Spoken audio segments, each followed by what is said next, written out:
Okay, collusive oligopoly cartel as a cooperative model, है ना। सो कल हम लोगों ने इसको डिस्कस किया था, आज क्विक इसको एक बार देख लेते हैं और आपका रिवीजन हो जाएगा। Under collusive oligopoly the objective of a firm is to make a cartel, है ना। क्यों कार्टल बनाए? To gain a maximum profit and also to avoid any kind of से कॉम्पिटिशन अमंग प्लेयर्स, है ना। एक ओलिगोपॉलिस्ट दूसरे ओलिगोपॉलिस्ट के साथ कंपटीशन में नहीं फंसना चाहता है, इसीलिए वो कार्टल करता है, ठीक है। Okay, since these cartel restrain competition among the member firms, their formation have been made illegal in many countries by the government passing law against them. And for instance, the formation of a cartel is illegal in USA under the antitrust law passed there, and in many countries in India even there is a there is an it is illegal if any two big firm collaborate in order to uh, say exploit the market. Okay, so however, in spite of the illegality of the cartels, still many of the company internally they form these kind of cartels. So under perfect cartel of collusive oligopoly, the price and output determination of the whole industry as well as each member firm is determined by the common administrative authority that is made by the member firms. Okay. जिसके अब now if you look upon the how this cartel works, so perfect cartel somehow work like this in figure 40.1, आप देख सकते हो ये कैसे काम करता है. Now what is this? Say this is firm A, this is firm B, है ना, और ये दोनों कार्टल करते हैं, दोनों मिल जाते हैं, तो ये दोनों को मिलाकर जो सिचुएशन क्रिएट किया गया, दिस इज पार्ट सी और द फिगर नंबर सी. ये कुछ ऐसा ही समझिए कि एक मोनोपोली है, एक मोनोपोलिस्ट है जिसकी दो फैक्ट्री है दो अलग अलग सिटी में. तो वो दोनों फैक्ट्री में कैसे काम करेगा? कुछ इस तरह से काम करेगा कि कॉस्ट स्ट्रक्चर उसका सेम रहे, है ना. Marginal cost structure, specially marginal cost structure उसका सेम रहे, तभी वो मिनिमम पॉसिबल प्राइस पर टोटल आउटपुट जनरेट कर पाएगा. तो ये हमारा ऑब्जेक्टिव है. So this is factory A, this is factory B and this is the owner factory C. आप ऐसा समझ लो, है ना, ये ओनर है, ये दोनों का ओनर है, ये ऐसा समझ लो. तो मोनोपोलिस्ट की नजर से समझेंगे तब भी हम इसको ऐसे देख सकते हैं, या फिर ऑलिगोपोलिस्ट की नजर से समझो तो ये एक फर्म है, ये दूसरा फर्म है, दोनों मिल गया और दोनों मिल के क्या डिसाइड करेगा, जो यहाँ पर इस फिगर में अभी हम देखने वाले हैं उसके टेक्निकल पार्ट को, वो डिसाइड करेगा. अब आइए देखते हैं. So this is D D demand curve, this is M R, this demand curve is also known as A R curve. This is total market demand combined for the both firm, है ना, दोनों firm का मिलाकर ये market demand, और ये M R curve है, ठीक है. This is MC curve, horizontal addition of और both the MC curve, MC A and MC P. जहां तक मुझे लगता है आपको इस पर्टिकुलर पार्ट में डाउट होगा कि ये हॉरिजॉन्टल एडिशन मतलब क्या सर, कैसे समझे इसको. तो इसके लिए मैं आपको तुरंत क्विक व्हाइट बोर्ड पे इसको थोड़ा सा इलस्ट्रेटिव वे में बताने की कोशिश करता हूँ कि ये आखिर किस तरह का एडिशन है. जितना लेमन टर्म में हो सकता है मैं लेमन टर्म में बताता हूँ, that will help you to understand. Okay, if my screen is visible let me know. Yes, sir. Okay, so आप इसको ऐसे समझिए, for example anything to produce,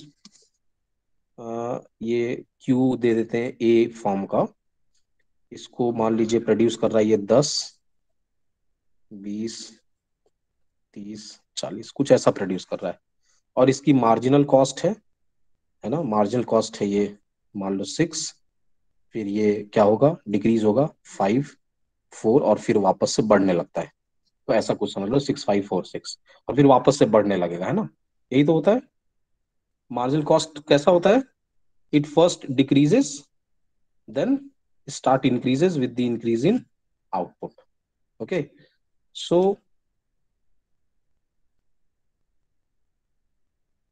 है ना. Okay, so this is firm A ऐसे ही फॉर्म बी के लिए देखें, मान लीजिए क्वांटिटी आउटपुट कैसे कुछ है इसका, इसका भी सेम अभी आउटपुट ले लेते हैं फिलहाल, ठीक है। और इसका मार्जिनल कॉस्ट ले लेते हैं, marginal cost of firm B. अच्छा, कॉस्ट कंडीशन दोनों का अलग अलग है। ये एक फैक्ट्री है जिसकी अलग कॉस्ट कंडीशन होगी, ये अलग फैक्ट्री है जिसकी कुछ अलग कॉस्ट कंडीशन होगी। तो इसका कुछ अलग ले लेते हैं, थोड़ा रैंडम ले लेते हैं। 7 से 4 से 3 एंड से वापस से 8 से 12, कुछ ऐसा है। अब देखिए कुछ डिफरेंट है। अब ये जो सी पार्ट बन रहा है, सी कैसे बन रहा है आप उसको समझिएगा। सी कुछ ऐसे बन रहा है, सी कुछ कैसे बन रहा है, 10 + 10 20 to produce 20 unit, they are having 6 and they are having 7, means total 6 + 7 how much, 13, mc is 13, 5 + 4 9 to produce 40 unit, 30 + 30 60 unit को प्रोड्यूस करने में लग रहा है 7, 80 यूनिट को प्रोड्यूस करने में लग रहा है 14, 100 यूनिट को प्रोड्यूस करने में लग रहा है 20। So this is the horizontal addition of marginal cost A and marginal cost B in respect to quantity output। अब इस पर्टिकुलर के लिए जब हम ग्राफ बनाएंगे तो इस पर्टिकुलर के लिए आप 20 यूनिट पे 20 यूनिट पे मान लीजिए 13 पे आपकी फर्स्ट डॉट बनेगी, जबकि इसके लिए 10 पे 6 बनेगा। इधर जो ग्राफ बनेगा 10 यूनिट पे 6 इसका फर्स्ट डॉट होगा, ठीक है। फिर 20 यूनिट पे इसका 5 बनेगा, 20 यूनिट पे इसका 5 बनेगा कुछ नीचे, तो इसका 40 यूनिट पे क्या बन रहा है, 40 यूनिट पे 9 बन रहा है, 9 बन रहा है। सो ये मार्जिनल कॉस्ट कुछ ऐसा दिखेगा, इसका मार्जिनल कॉस्ट कुछ ऐसा दिखेगा, ठीक है बच्चों। तो ये हॉरिजॉन्टल एडिशन है, ठीक है। एक टेंटेटिव एग्जांपल लेके मैंने समझाया कि किस रेस्पेक्ट में हॉरिजॉन्टल एडिशन बता रहा है।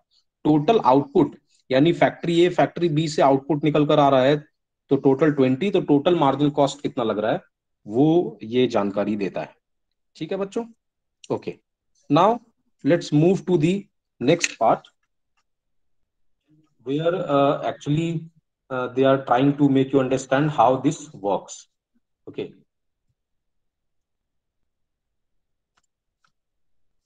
I am sharing my screen again।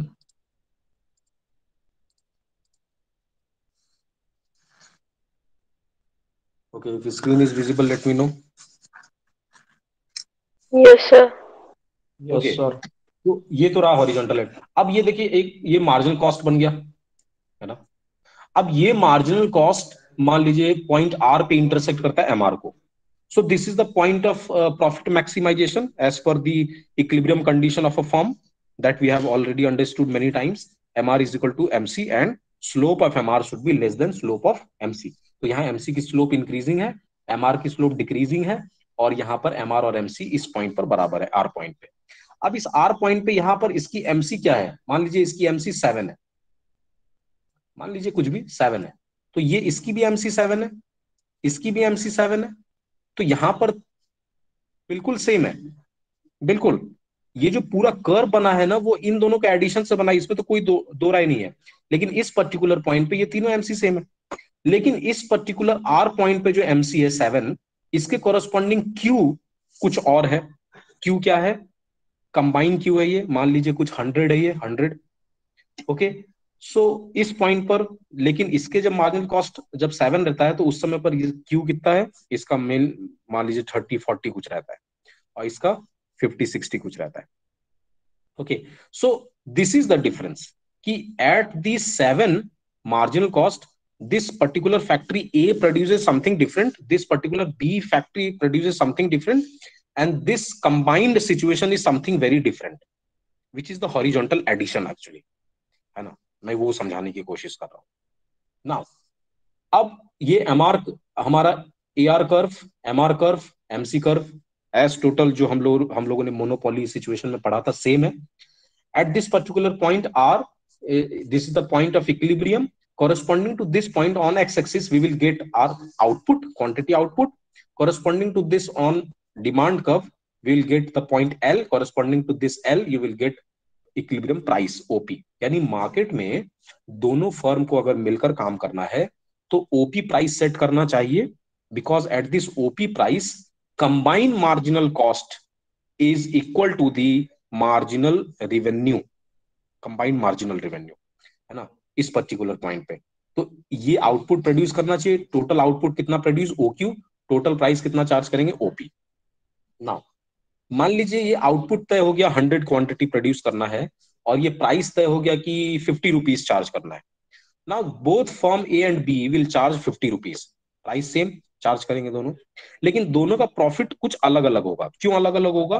क्योंकि दोनों की कॉस्ट कंडीशन थोड़ी सी डिफरेंट है ना। इसकी कॉस्ट कंडीशन कुछ अलग है इस फैक्ट्री की, इसकी अलग है, इसलिए प्राइस तो हालांकि दोनों सेम चार्ज कर रहा है, लेकिन दोनों की प्रॉफिट अलग अलग होगी, है ना, क्योंकि दोनों की एवरेज कॉस्ट यानी पर यूनिट मेकिंग कॉस्ट अलग है। अब आते हैं कि आउटपुट दोनों क्या बनाएगा। टोटल आउटपुट तो 100 है, टोटल आउटपुट 100 है। इस आउटपुट को डिवाइड करना है अब दो फॉर्म में, है ना। कोई 40 बनाएगा, कोई 60 बनाएगा, या कोई 50 बनाएगा, कोई 50 बनाएगा, या कोई 30 बनाएगा, कोई 70 बनाएगा। That depends on their marginal cost. अब इस particular marginal cost R point के कोरस्पॉन्डिंग हम वाई एक्सिस की तरफ जाते हैं और पीछे की तरफ जाते हैं और पीछे की तरफ जाते हैं, you will get this intersection point at MC and this intersection point at MCA. So this is the point MCA and this is point MCB, where the marginal cost of these two firm is equal to the combined marginal cost, है ना। तो अब इस particular point के corresponding अपने को Q मिल गया, जितना आउटपुट इस फॉर्म को बनाना है। इस पर्टिकुलर पॉइंट के कोरस्पॉन्डिंग ये Q मिल गया जिसका आउटपुट ये बना है। And this OQ1 and OQ2 is equal to OQ. OQ1 plus OQ2 is equal to OQ, and both will charge how much price? Both will charge OP price. अब profit दोनों का कितना है? तो इस आउटपुट को बनाने में, इस Q2 आउटपुट को बनाने में, इस Q2 आउटपुट को बनाने में एवरेज कॉस्ट कितना लग रहा है? तो that is point G। Corresponding two point G अपने को ये मिल गया एवरेज कॉस्ट। यानी इस पर्टिकुलर फैक्ट्री को एक यूनिट बनाने में OH का खर्च आ रहा है और उस यूनिट को सेल कर रहा है वो ओपी में, जो हमने एक टेंटेटिव लिया था कि 50 रुपए, है ना। सो मान लीजिए 50 rupees per unit cost, per unit price है, और से 30 रुपीज जो है वो है पर यूनिट कॉस्ट। तो डिफरेंस कितना हो गया? 20 रुपीज का। ये क्या हो गया? पर unit profit. So per unit profit multiply by total output is equal to total profit, जैसा हमने कई बार व्हाइट बोर्ड में मैंने किया है, इसलिए अभी मैं टेंटेटिव सिर्फ यहां से बता रहा हूं आपको, सिर्फ बुक में से बता रहा हूं। इसी तरह से फॉर्म ए के लिए देखेंगे, इस Q1 पॉइंट के कोरस्पॉन्डिंग पॉइंट टी मिलता है एवरेज कॉस्ट कर्व पे। इस पॉइंट टी के कोरस्पॉन्डिंग वाई एक्सिस पे जाएंगे, you will get the average cost per unit cost. मान लीजिए this is 25 and this is 50। कोई भी रैंडम एग्जांपल ले रहा हूं मैं, क्योंकि यहाँ 30 बोल दिया था मैंने, तो उससे कम मैं बता रहा हूँ यहाँ पर क्योंकि कम दिख रहा है। So this is 25, per unit profit is 25 and OQN is the total output, multiply per unit profit with total output and this is the area of profit, है ना बच्चों। एज सिंपल एज दैट, कोई rocket science नहीं है, simple horizontal addition of MC will give you the equilibrium point, और इस equilibrium point से decide होगा कि ये लोग कितना आउटपुट बनाएंगे, और इस इक्विलिब्रियम पॉइंट से, इसी इक्विलिब्रियम पॉइंट के कोरस्पॉन्डिंग इस प्राइस से डिसाइड होगा, इस प्राइस से जो मैं कर्सर से दिखा रहा हूं, कि ये दोनों कितना प्राइस चार्ज करेंगे। As simple as that. Now let me know your review, what to say. If any doubt please let me know. No sir. ठीक है बच्चों, गो ऑन रीड दिस। एक बार आप इसको पढ़ेंगे and you will get you will be able to understand everything. Okay, the next part of oligopoly market is price leadership. और देखो इस पर्टिकुलर फिगर में दिखा रहा है कि what happen when in a cartel if any member cheat then what happens, है ना। तो ये एक मेन फिगर बना है और ये उस मेंबर का फिगर बना है जो चीटिंग करने की कोशिश कर रहा है। तो यहाँ भी सिंपल देखेंगे, ये इक्विलिब्रियम पॉइंट अपने को मिल गया था E, है ना। Corresponding to this equilibrium point T, यही ये आउटपुट बनाएगा F पॉइंट पे, ये आउटपुट बनाएगा QA।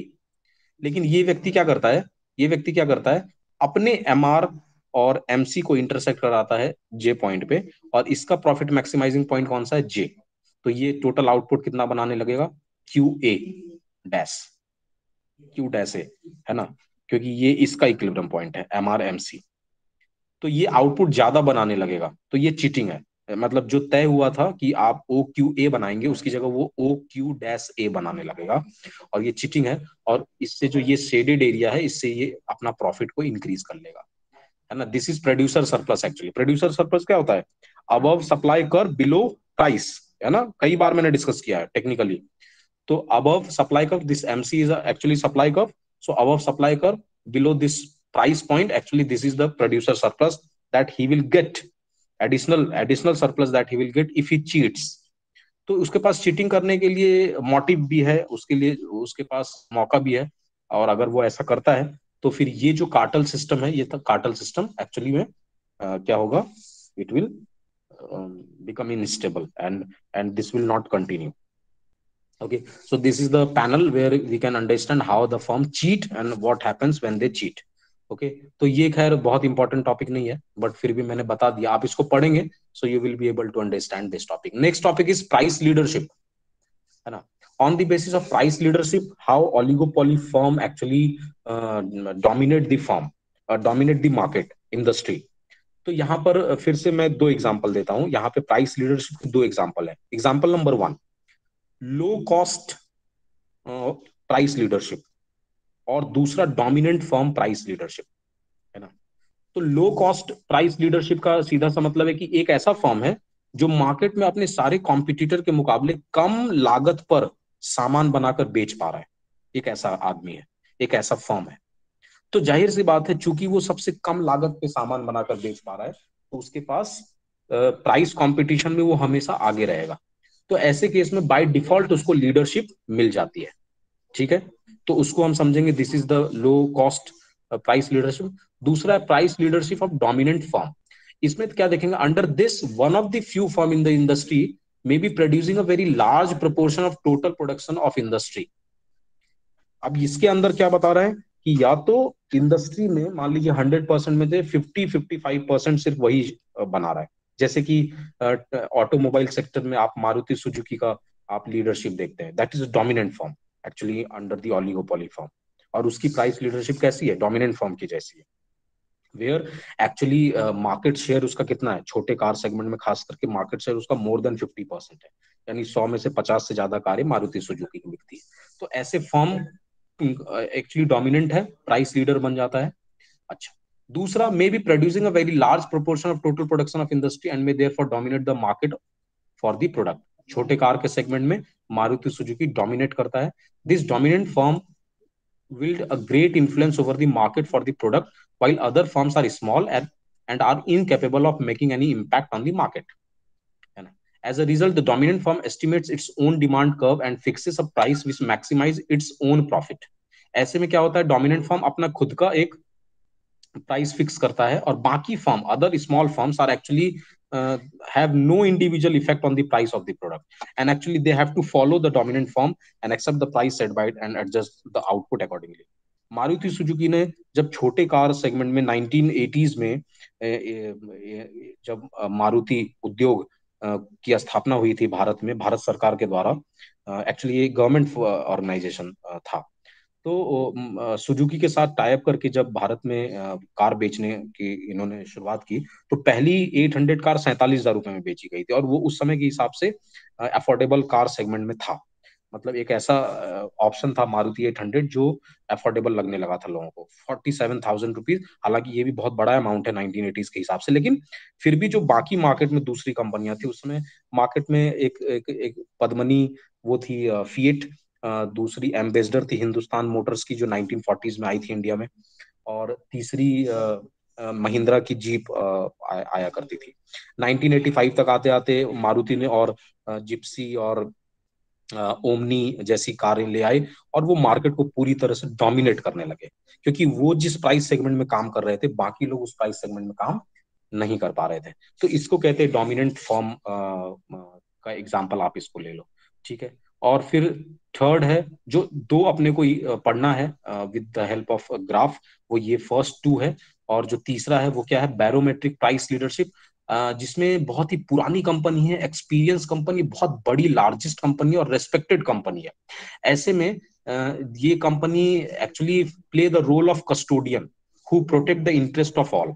ये एक घर में बड़े गार्जियन की तरह रोल अदा करते हैं। तो ऐसा ऐसे ओलिगोपोली मार्केट में जहां पर कोई पुराना फर्म है, वो हमेशा बड़े गार्जियन की तरह रोल प्ले करता है, और वो बहुत सारी स्ट्रेटेजी है या मार्केट में बड़े चेंजेस है जिसको वो सेट करता है ना।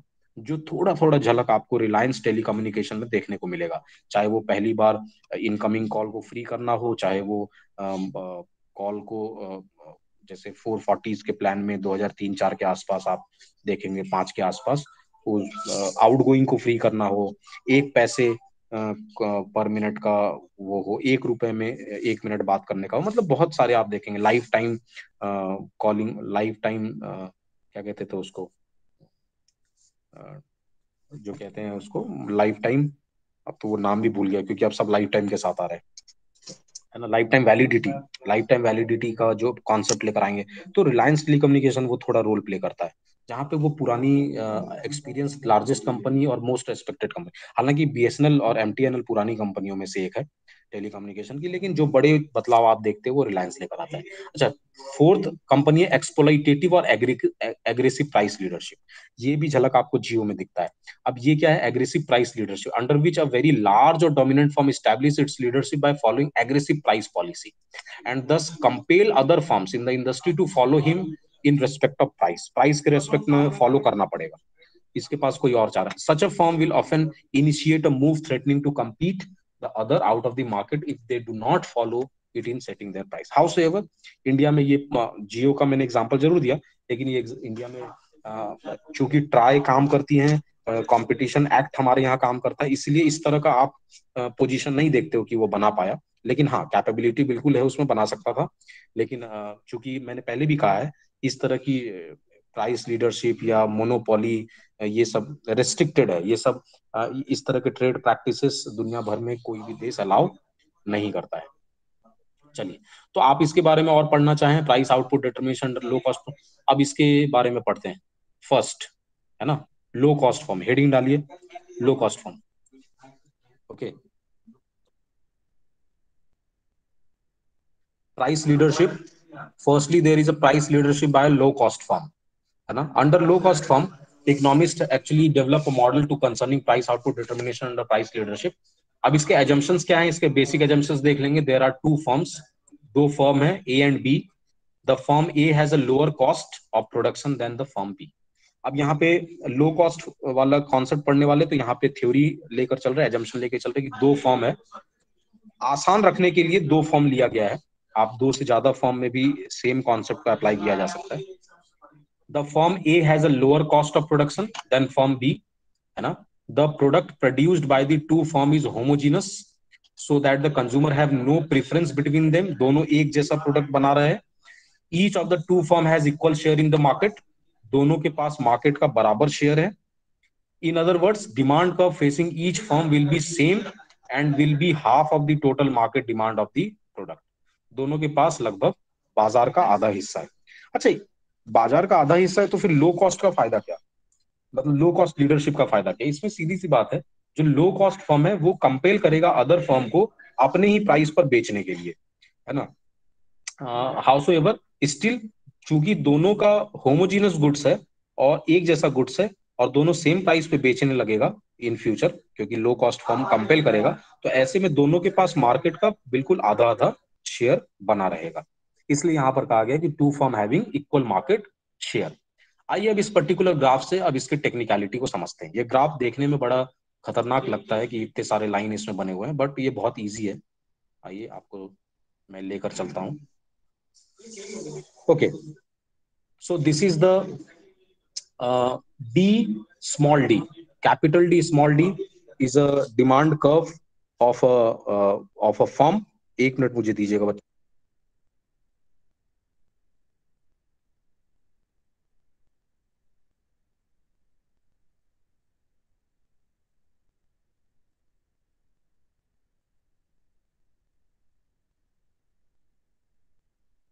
Okay, so capital D and small d is a demand curve of a firm. ये एक फर्म की बात कर रहा हूं मैं, ठीक है। So there are two firm, दो फर्म है यहाँ पर।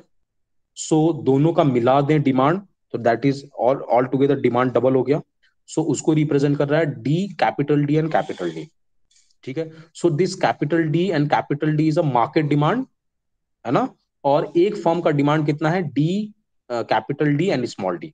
और चूंकि मैंने दोनों कहा है कि दोनों फर्म का डिमांड यहाँ पर क्या है, सेम है, दोनों फर्म का डिमांड सेम है, इसलिए D, D, capital D and small D actually represent the demand curve of the both firm A and B, ठीक है। चलो, तो ये हमारा ए आर कर्व हो गया फर्म के लिए, ए आर कर्व, ठीक है, ये वाला line. And this is M R curve for both the firm, okay, ठीक है। चलिए, अब इसको मैं यहां पर एक बार देखूं, यहां देख लीजिए, ईच फर्म, लिख लीजिए इसको, each firm facing D D, which is actually a half of the total market demand curve, that is capital D and capital D. चलिए, give me quick sound if you understand और not. यहाँ तक clear? Okay, सो ये form का है, ये market का है ऊपर वाला, and this MR curve represent both, दोनों फॉर्म का एमआर कर्व है। अब दोनों फॉर्म के कॉस्ट स्ट्रक्चर को देखते हैं। तो फॉर्म ए का हमने एमसी बनाया, दिस डॉटेड लाइन, दिस जिसपे मैं कर्सर रोटेट कर रहा हूं, ये फॉर्म ए का एमसी कर्व है, और ये फॉर्म ए का एसी कर्व है, ओके। सो यहां पर सीधी सी बात है, और फॉर्म बी का भी देख लीजिए, डॉटेड लाइन, ये एमसी कर्व है फॉर्म बी का, और ये फॉर्म बी का एसी कर्व है, जिस पर मैं अपना कर्सर रोटेट कर रहा हूं। तो आप देखेंगे यहां पर देखने से ही बनता है, समझ में आता है कि फॉर्म ए का कॉस्ट कर्व जो है वो फॉर्म बी के मुकाबले नीचे है ना। और कॉस्ट हमारा वाई एक्सिस पे है, तो हम कह सकते हैं कि ए कॉस्ट जो है वो कम है बी के कॉस्ट से, यानी फॉर्म ए यहाँ पे लो कॉस्ट फॉर्म है, और firm B high cost firm है, ठीक है। मैं इसको दोबारा समझा दूंगा मेरे व्हाइट बोर्ड पे भी, पहले आप यहां देख लीजिए, फिर मैं व्हाइट बोर्ड पे ले चलूंगा, ओके। सो यहां पर आप देखेंगे फॉर्म ए हमारा क्या है, लो कॉस्ट फॉर्म है। नाउ फॉर्म ए ने डिसाइड किया, फॉर्म ए का एमआरएमसी किस पॉइंट पर इंटरसेक्ट हो रहा है, इस पॉइंट पर। इस पॉइंट को हालांकि इन्होंने कुछ नाम नहीं दिया है, मैं कर्सर रोटेट कर रहा हूं, आप यहां देख सकते हैं, ये है फॉर्म ए का equilibrium point. So firm A ने डिसाइड किया कि वो कितना प्रोड्यूस करेगा, O M, and this O M actually the half of the whole market, पूरे मार्केट का आधा है ओ एम। और ये प्राइस क्या चार्ज करेगा, तो इसी के कॉरेस्पॉन्डिंग एआर कर्व पे हम जाएंगे, एआर कर्व पे हम जाएंगे, ये देखिए जा रहे हैं हम एआर कर्व पे, एआर कर्व पे गए, एंड प्राइस डिसाइड हो गया हमारा पी, ओपी। यानी फर्म ए ने डिसाइड किया कि वो मार्केट का आधा शेयर बनाएगा, और साथ ही साथ ओपी पे वो सेल करेगा, ओपी वो ओपी प्राइस पे सेल करेगा। अब देखते हैं फर्म बी क्या करता है। फर्म बी का एमआरएमसी किस पॉइंट पर बराबर है, इस पॉइंट पर, यानी फर्म बी के हिसाब से इक्विलिब्रियम पॉइंट क्या है, ये वाला आप देख पा रहे हैं, कर्सर में रोटेट कर रहा हूं, this is the equilibrium point as per the firm B. So firm B decides to produce output how much, O N. Firm B decides to produce O N output, and what price they will charge, तो आप demand curve पे जाइए, and corresponding to this demand curve OH, this OH is actually the price that firm B will charge। अब आप बताइए, homogeneous product है, बिल्कुल एक जैसा सामान बेच रहे हैं, अगर दो कंपनी एक जैसा सामान बेच रही है, एक कंपनी बेच रही है ओ एच पे, मान लीजिए 60 रुपीज को डिफाइन करता है, और दूसरी फर्म बेच रही है ओ पी पे, मान लीजिए वो 50 रुपीज डिफाइन करता है, तो एक ही सामान बाजार में 60 रुपए में एक बेच रहा है, दूसरा 50 रुपए में, क्या ये संभव है?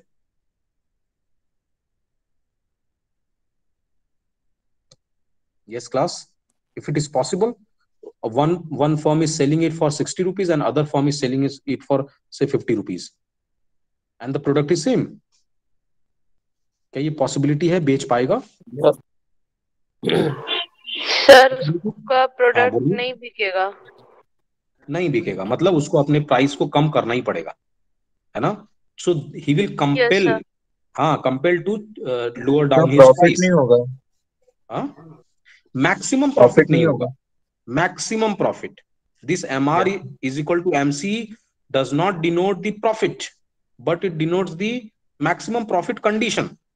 और आप इसको मैक्सिमम प्रॉफिट भी नहीं कहना चाहिए, एक्चुअली ऑप्टिमम कंडीशन है ये, क्योंकि हमारा एमसी जहां बराबर होता है परफेक्ट कंपटीशन में, हमने वहां लॉस भी देखा था, मोनोपोली में वहां लॉस भी देखा था। तो एमआरएमसी का बराबर होना एक्चुअली ऑप्टिमम कंडीशन है। वो इस बात को इंश्योर नहीं कर रहा है कि आपको या तो मतलब बहुत ज्यादा लॉस हो जाएगा या बहुत ज्यादा प्रॉफिट होगा या इन बिटवीन रहेंगे आप। वो सिर्फ इस बात को इंश्योर कर रहा है कि in the given cost situation, in the given market situation, this is the best possible point. mr is equal to mc does not ensure at all कि आप प्रॉफिट ही कमाएंगे, है ना, क्योंकि mrmc के इक्वेशन में हमने लॉस भी देखा है। So it actually ensure that this is the best possible condition जो आप कर सकते हैं, है ना। तो हाँ, बेस्ट पॉसिबल कंडीशन तो इसका यही था कि वो ओ एन बनाए और ओ एच प्राइस पर बेचे, लेकिन वो ऐसा नहीं कर पाएगा होमोजीनस प्रोडक्ट को ज्यादा टाइम तक वो इस प्राइस पे। Now what he have to do, he have to reduce its price to OP, उसको अपने प्राइस को कम करना पड़ेगा ओपी पे। और जैसे ही ओपी पर आएगा तो फर्म बी भी कितना आउटपुट सेल करेगा, O M. Now firm A is selling O M and firm B is also selling OM. So both firm combinedly sell OQ, and this OQ is actually the double of OM. तो दोनों के पास market का कितना share है, half. दोनों के पास market का कितना शेयर है, हाफ। अब आते हैं प्रॉफिट पे। तो आप इस पर्टिकुलर पॉइंट पर देखिए, इस पर्टिकुलर पॉइंट पे ये जो इक्विलिब्रियम पॉइंट है और यही आउटपुट है। इस आउटपुट पे फर्म ए की एवरेज कॉस्ट क्या होगी, तो फर्म ए की एवरेज कॉस्ट अगर इसको एक्सटेंड करेंगे तो somewhere at this point, so firm A will have more profit, है ना। ये हाइपोथेटिकल सिचुएशन में यहाँ कर्सर रोटेट कर रहा हूं, तो मेरे कर्सर के ऊपर वाला हिस्सा क्या होगा, फर्म ए का प्रॉफिट। Yes sir. ठीक है। और फर्म बी के लिए इसी पॉइंट के कोरस्पॉन्डिंग जाएंगे, तो फर्म बी का एवरेज एमसी कहाँ है, सॉरी एसी कहाँ है, इस पॉइंट पर है। तो फर्म बी का कितना प्रॉफिट होगा, इस पॉइंट पर होगा। तो आप कंपेयर करेंगे तो both firm is selling same amount of goods, both firm are charging same price, but because of different cost condition, the firm having lower cost condition will have more profit in comparison to firm having higher cost condition। ठीक है, ये है price output determination under low cost price leadership. अब इसको मैं white board पे मैं मेरे हिसाब से भी एक बार समझा देता हूं, थोड़ा आपको और समझने में आएगा। एक बार क्विक रिवीजन कर लेते हैं। क्या स्क्रीन पर देख पा रहे हैं आप मेरे व्हाइट बोर्ड को? Yes sir.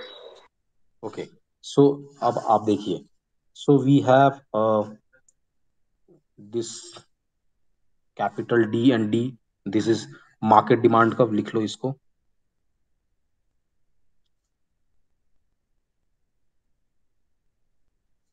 Market demand, okay.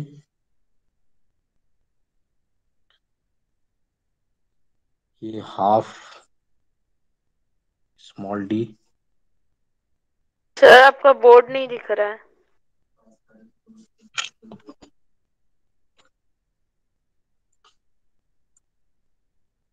अब दिख रहा है, yes sir. Firms demand, okay.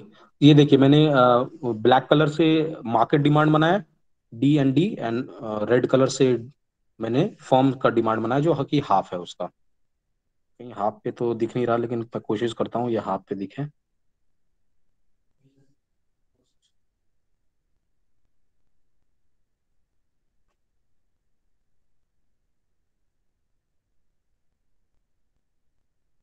Okay, ठीक है, ये एमआर कर्व बना दिया मैंने। Okay, so this actually forms demand curve हो गया, और ये दोनों का है ना, both form having same demand curve. ठीक है, ओके। नाउ अब हम देखते हैं एमसी, एमआर एंड एमसी। तो ये हमारे,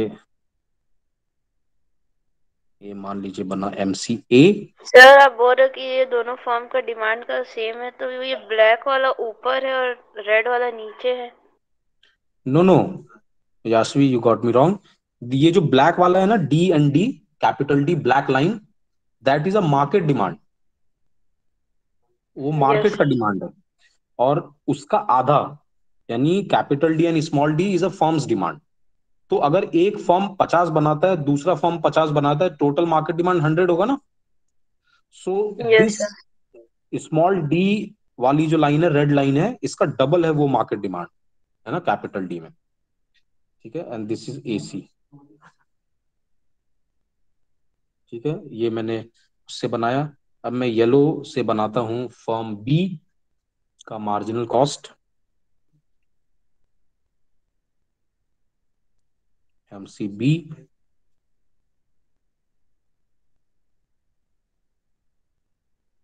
ACA,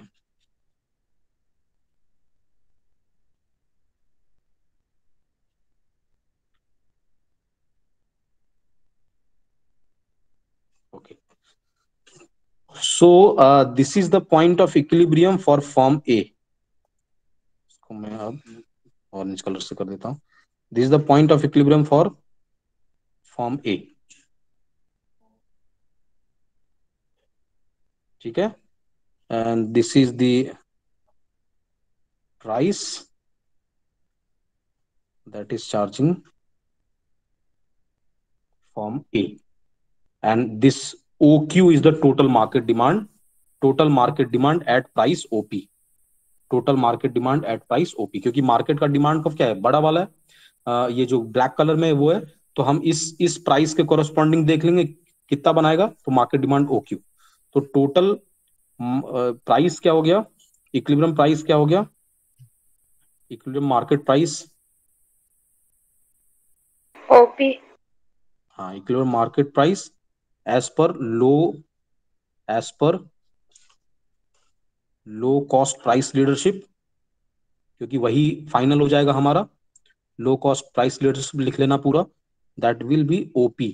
and at price OP, at price OP market demand will be how much, market demand will be OQ. OP. ठीक है, firm A will produce how much, OM, half of the market demand, half of the market demand. Now firm B के लिए ideal situation है, वो है उसकी equilibrium point, जिसको मैं अब बना रहा हूं, कोई लाइट कलर ले लेते हैं, दिस वन, जिसकी आइडियल सिचुएशन है ये, एंड ये उसकी आइडियल सिचुएशन है जिस पर वो प्राइस चार्ज करेगा कितना, OH। ये उसके लिए आइडियल सिचुएशन है ना। ये इक्विलिब्रियम पॉइंट यहां बता देता हूं मैं, EB, इसको नाम दे दो EB, ये जहां पे ग्रीन और येलो इंटरसेक्ट कर रहा है। और ये इक्विलिब्रियम पॉइंट था EA, नाम दे दो, जहां पे ये रेड और ग्रीन इंटरसेक्ट कर रहा है। Okay, so this is the ideal situation for a, वो तो सही जा रहा है। बी के लिए आइडियल सिचुएशन क्या है, OH। फॉर्म बी के लिए, फॉर्म बी के लिए क्या है आइडियल सिचुएशन, इसको मैं डार्क कलर से लिखता हूं। फॉर्म बी के लिए है आइडियल सिचुएशन कि वो ON बनाए ON. आउटपुट, और प्राइस वो चार्ज करे OH। But but OH is actually greater than OP for homogeneous product, for homogeneous product to price in one market will not sustain। ज्यादा देर तक ये टिकेगा नहीं, ये प्राइस, वो OH पे काम नहीं कर पाएगा। So firm B tends to reduce its price।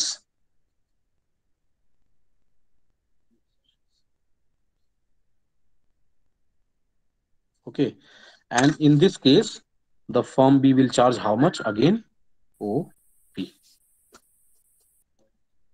ठीक है, and with the reduction in price, with the reduction in price, firm B will also firm B, यहाँ लिख दो with reduction of price, now with reduction in price, firm B will also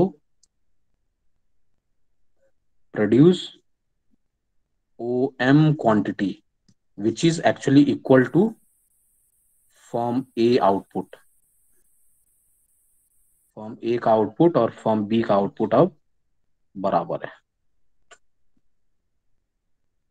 ठीक है।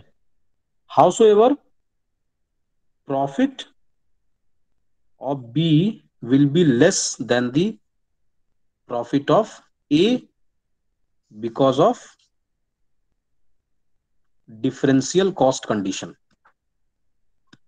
Differential cost, दोनों का cost situation अलग अलग है, इसीलिए प्रॉफिट अलग अलग होगा, बट प्राइस सेम चार्ज करेंगे, आउटपुट भी सेम बेचेंगे, and the total market output OQ is actually OM of firm A plus OM of firm B, या इसको 2OM कह सकते हैं।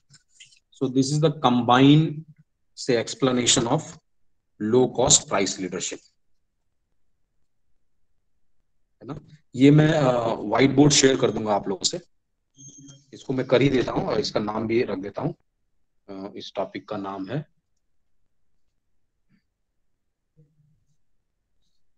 लो कॉस्ट प्राइस लीडरशिप।